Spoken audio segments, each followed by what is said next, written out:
आज Doubtnut app download करें। Doubtnut पर अपने सभी गणित, रसायन विज्ञान, भौतिक विज्ञान और जीव विज्ञान के डाउट्स का करो सफाया। बस प्रश्न की फोटो खींचो, एक ही प्रश्न को क्रॉप करो और तुरंत वीडियो सोल्यूशन पाओ। अभी डाउनलोड करें। अभिकथन दिया है कि एक समान चाल में औसत व ताक्षणिक वेगों के मान समान होते हैं और तर्क दिया है कि एक समान चाल में किसी वस्तु का वेग एक समान रूप से बढ़ता है। तो दिए गए प्रश्न में हमको तर्क तथा अभिकथन का सत्यापन करना है, देखना है कि दोनों में से कौन सा सही है कौन सा गलत। यदि दोनों सही हुए दोस्तों तर्क और अभिकथन, तो ये भी देखना है कि तर्क अभिकथन की सही व्याख्या करता है अथवा नहीं। उस आधार पर हम बता पाएंगे कि दिए गए इन चार विकल्पों में से कौन सा विकल्प सत्य है तथा कौन सा असत्य है। अभिकथन पर दोबारा चलते हैं। कहा गया है कि एक समान चाल में औसत व ताक्षणिक वेगों के मान समान रहते हैं। तो दोस्तों जो अभिकथन में दिया है वह 100% सत्य है कि चाल यदि एक समान है, ठीक है, तो एक समान चाल की बात करें उस पे औसत वेग तथा ताक्षणिक वेग जो होंगे वो तो एक ही समान होंगे, क्योंकि वेग बराबर में क्या होता है, वेग बराबर में होता है स्थिति परिवर्तन बटे समय। ठीक है, स्थिति परिवर्तन किस तरीके से देखते हैं कि समय के एक मान के लिए स्थिति s है, दूसरे मान के लिए s डैश है, तो s डैश ऋण s बटे उस दिए गए समय का मान dt लिख देते हैं।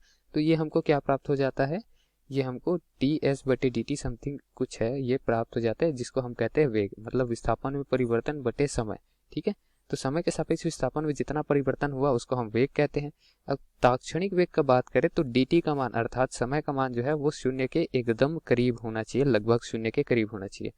और उस शून्य के करीब dt का यदि मान हो जाए तो हम जो ds बटे dt का मान निकालेंगे अर्थात समय के सापेक्ष विस्थापन में परिवर्तन निकालेंगे, ठीक है, स्थिति परिवर्तन की दर समय के सापेक्ष, तो वो हो जाएगा ताक्षणिक वेग।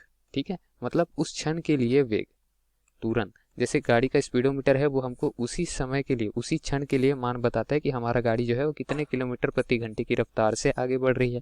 ठीक, ये हमको औसत मान तो नहीं दिखाता कि आप इतना दूर चल के आए तो आपका औसत जो चाल था वो इतना किलोमीटर प्रति घंटा था, ऐसा। तो ये वेग और ताक्षणिक वेगों में अंतर होता है, औसत वेग और ताक्षणिक वेगों में।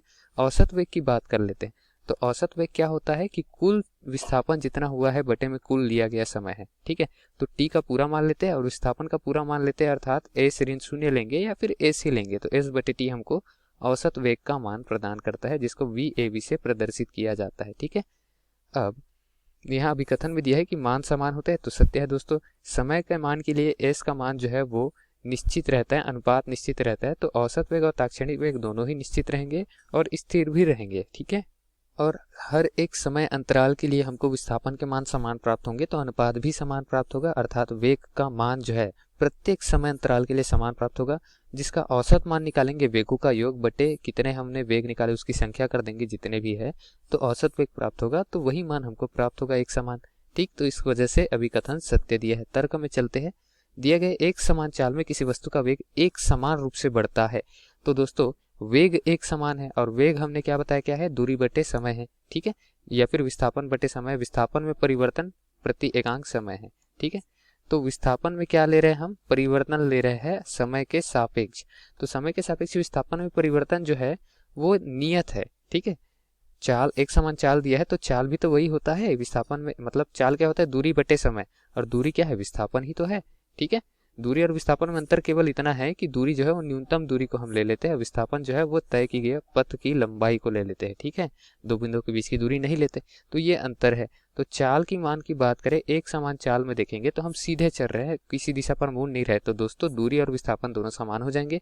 और चाल बराबर में क्या होता है, दूरी बटे समय, तो समय के सापेक्ष जो दूरी का मान है वो तो हमारा बदल नहीं रहा है, तो उस तरीके से विस्थापन में परिवर्तन जो है समय के सापेक्ष उसका मान भी क्या हो जाएगा, नियत हो जाएगा, और उसका मान नियत होगा तो बदलेगा नहीं, और नहीं बदलेगा दोस्तों तो वेग का मान जो है एक समान रूप से बढ़ेगा नहीं, घटेगा नहीं, नियत रहेगा।